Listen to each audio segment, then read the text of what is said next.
أعوذ بالله من الشيطان الرجيم. بسم الله الرحمن الرحيم.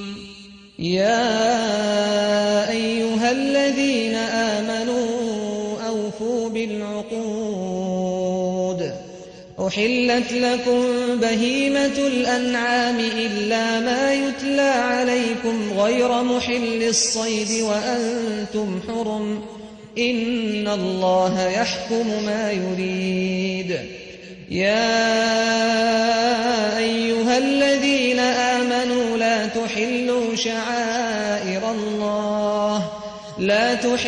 شعائر الله ولا الشهر الحرام ولا الهدي ولا القلائد ولا آمين البيت الحرام يبتغون فضلا من ربهم ورضوانا.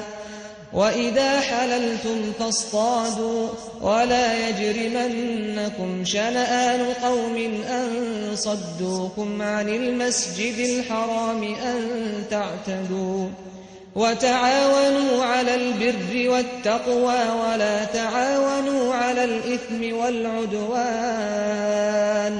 واتقوا الله إن الله شديد العقاب. حرمت عليكم الميتة والدم ولحم الخنزير وما أهل لغير الله به، والمنخنقة والموقوذة والمتردية والنطيحة وما أكل السبع إلا ما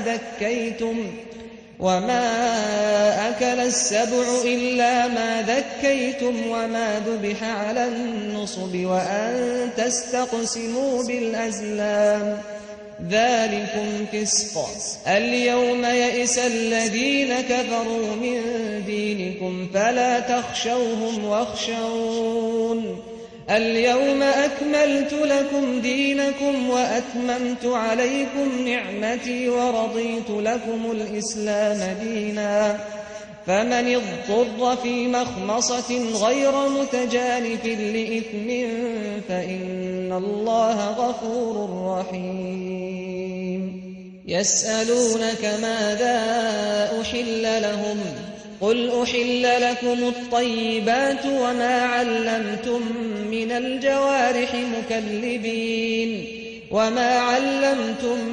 الجوارح مكلبين تعلمونهن مما علمكم الله، فكلوا مما أمسكن عليكم واذكروا اسم الله عليه، واتقوا الله إن الله سريع الحساب. اليوم أحل لكم الطيبات وطعام الذين أوتوا الكتاب حل لكم وطعامكم حل لهم، والمحصنات من المؤمنات والمحصنات من الذين أوتوا الكتاب من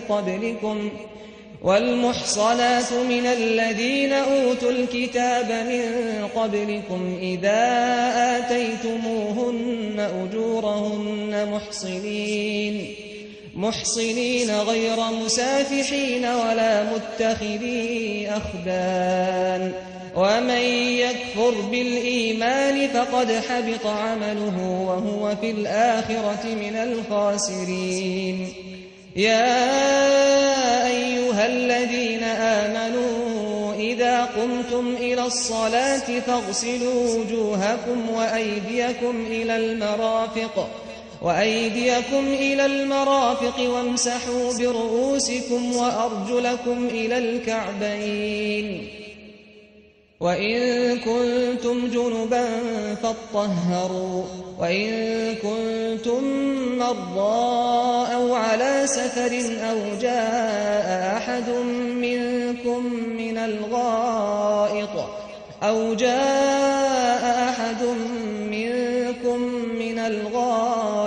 أو لامستم النساء فلم تجدوا ماء فتيمموا صعيدا طيبا فامسحوا بوجوهكم وأيديكم منه ما يريد الله ليجعل عليكم من حرج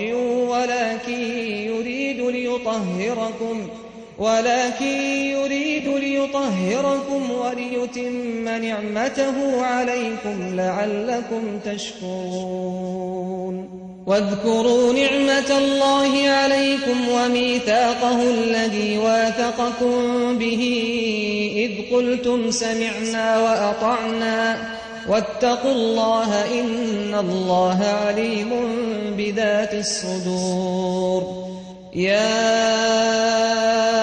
أيها الذين آمنوا كونوا قوامين لله شهداء بالقسط ولا يجرمنكم شنآن قوم على ألا تعدلوا اعدلوا هو أقرب للتقوى واتقوا الله إن الله خبير بما تعملون وعد الله الذين آمنوا وعملوا الصالحات لهم مغفرة وأجر عظيم والذين كفروا وكذبوا بآياتنا أولئك أصحاب الجحيم يا أيها الذين آمنوا اذكروا نعمة الله عليكم إذ هم قوم أن يبسطوا إليكم أيديهم فكف أيديهم عنكم